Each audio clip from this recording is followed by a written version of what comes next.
La paz esté con ustedes. Amigos, llegamos hoy al Domingo de la Trinidad. Lo sé, la pesadilla de los predicadores.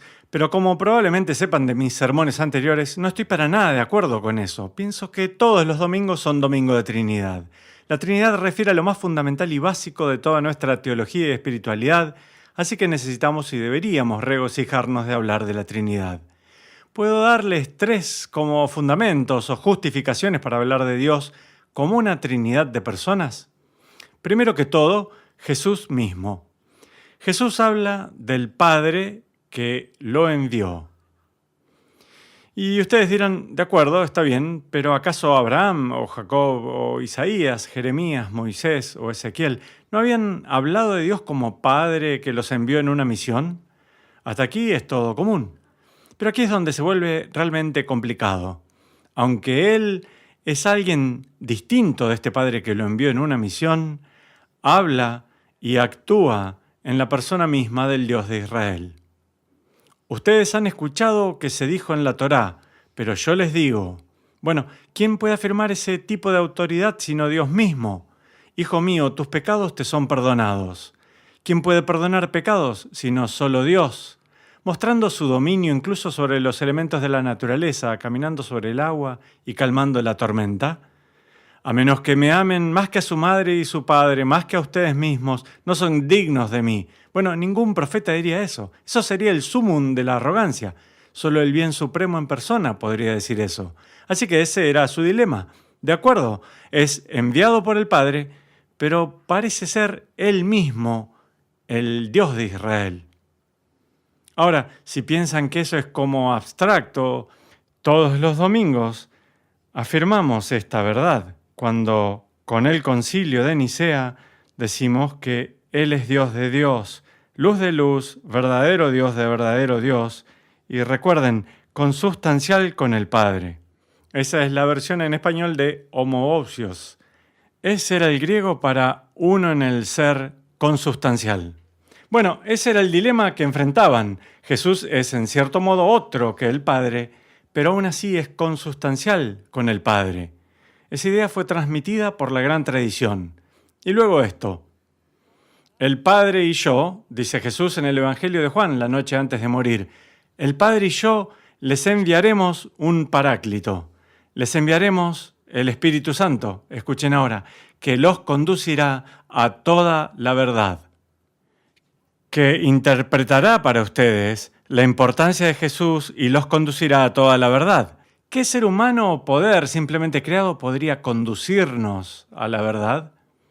El Espíritu Santo, en otras palabras, es también uno en el ser con el Padre y el Hijo. El Espíritu Santo comparte la divinidad con el Padre y el Hijo. ¿Y acaso no experimentaron esto en Pentecostés, cuando el poder del Espíritu Santo vino a ellos de un modo divinizante? Estas tres fuentes bíblicas, pienso, dan origen a esta idea. Esta es otra, en cierta forma resumiéndola. Encontramos en la primera carta de Juan esta afirmación tan peculiar de que Dios es amor. Se los he dicho muchas veces antes. Pienso que todas las religiones, filosofías de la religión, hablarán del amor que tiene Dios. Que el amor es un atributo de Dios, que Dios ama a algunos o que ama como una típica actividad o lo que sea. Pero no existe ninguna religión ni filosofía que realice la verdaderamente extraña afirmación de que Dios es amor, excepto el cristianismo. Bueno, si ese es el caso, entonces Dios en su misma naturaleza debe ser un movimiento entre amante, amado y amor compartido. Si Dios tiene amor, lo que cualquier religión podría afirmar, no tendría que decir eso. Simplemente diría que el único Dios tiene esta actividad, que ama. Pero la afirmación cristiana es muchísimo más radical. Amor es lo que Dios es, ineludiblemente, siempre, desde toda la eternidad. No es simplemente algo que Él hace, es lo que es. Por lo tanto, tiene que existir esto. No puedes tener amor sin un amante y un amado. No puedes tener amor sin el amor que el amante y el amado comparten. Y por lo tanto hablamos del Padre, el amante, el Hijo, el amado, y el Espíritu, el amor que ellos comparten. Todo esto, y solo me he estado quedando dentro de la Biblia, estas son todas referencias bíblicas.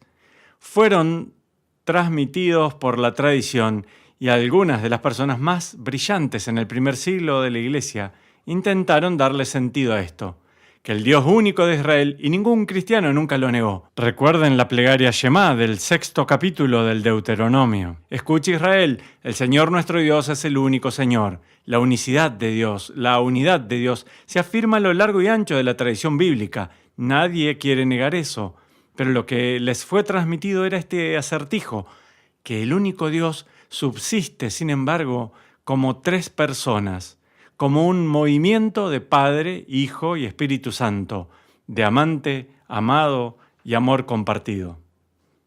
Del Padre e Hijo consustanciales que enviarán al Espíritu que es consustancial con ellos. De allí es de donde proviene la doctrina de la Trinidad.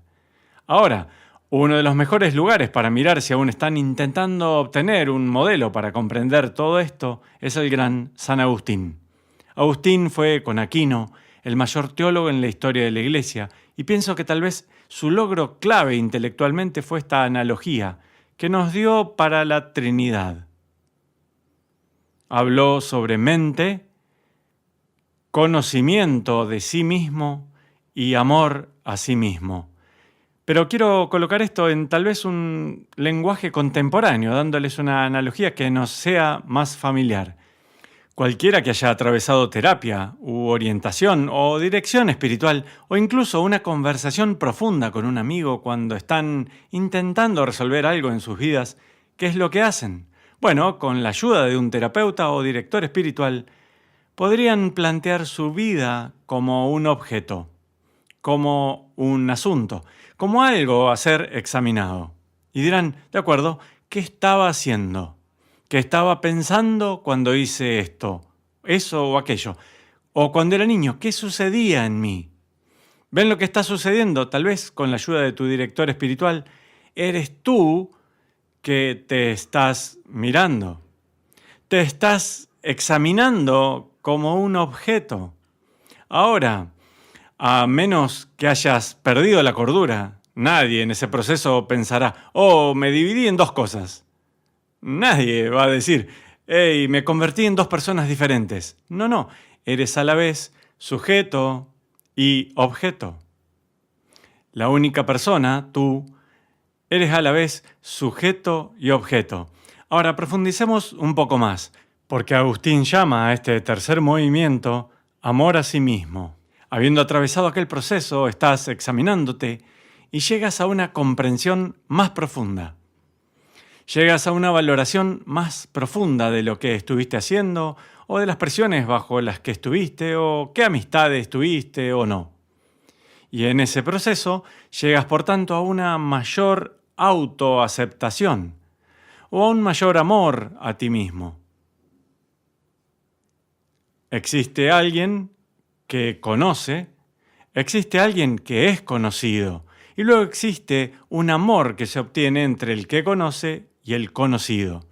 Y todo esto acontece en este proceso ordinario de tal vez platicar con el terapeuta o el director espiritual. No te has convertido en tres cosas, no te has dividido en tres. Existe, sin embargo, una especie de movimiento, un movimiento trinitario dentro tuyo. Eso es lo que vio Agustín. Regresemos a su vocabulario. Mente, conocimiento de sí mismo, amor a sí mismo. Eso se rige en todos nosotros. La Biblia dice que fuimos hechos a imagen y semejanza de Dios. Y Agustín dijo que tal vez sea eso. Tal vez sea eso. Cuando vas a lo profundo de tu interioridad, encuentras ciertamente esta extraordinaria imago Dei, esta extraordinaria imagen de Dios en este movimiento trinitario que existe incluso dentro de nuestra psiquis. Es razonable. El Padre, esa es la gran mente, el Hijo, allí está el gran conocimiento de sí mismo, el Espíritu, el amor compartido entre el Padre y el Hijo. Continuando en esta línea, les debo haber dicho esto antes, pero Fulton Sheen, uno de mis grandes héroes, adaptó la analogía de Agustín. Dijo que desde toda la eternidad el Padre mira al Hijo, su propia imagen. El Hijo, que es consustancial con el Padre, tiene todo lo que tiene el Padre, es la imagen perfecta del Padre. Regresa la mirada y ve pura perfección. Y los dos mirándose,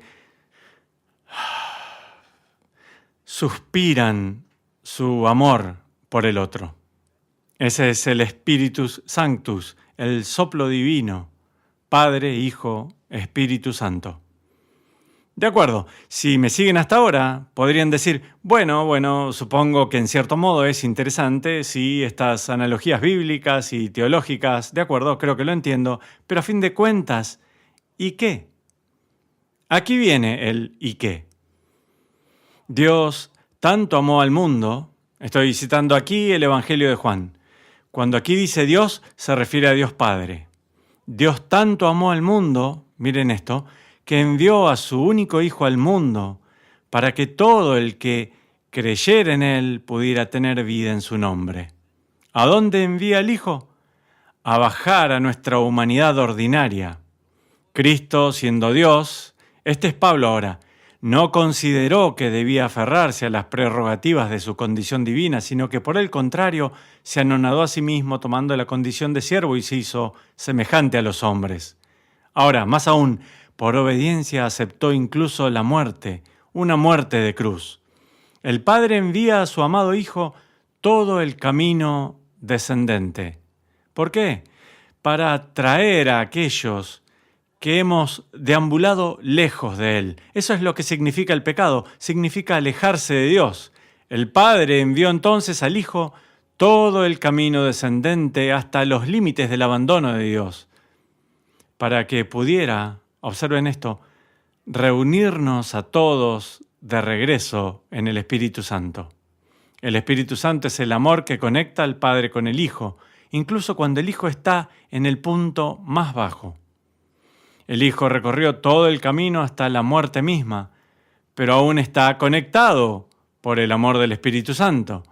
Y en ese amor, el Padre llama al Hijo de regreso en la resurrección y ascensión, llevando en principio a todos nosotros, pecadores, con Él. ¿Ven ahora cómo toda esta explicación abstracta sobre la Trinidad, Padre, Hijo, Espíritu, consustancialidad, todo ese asunto se vuelve muy visceralmente auténtico?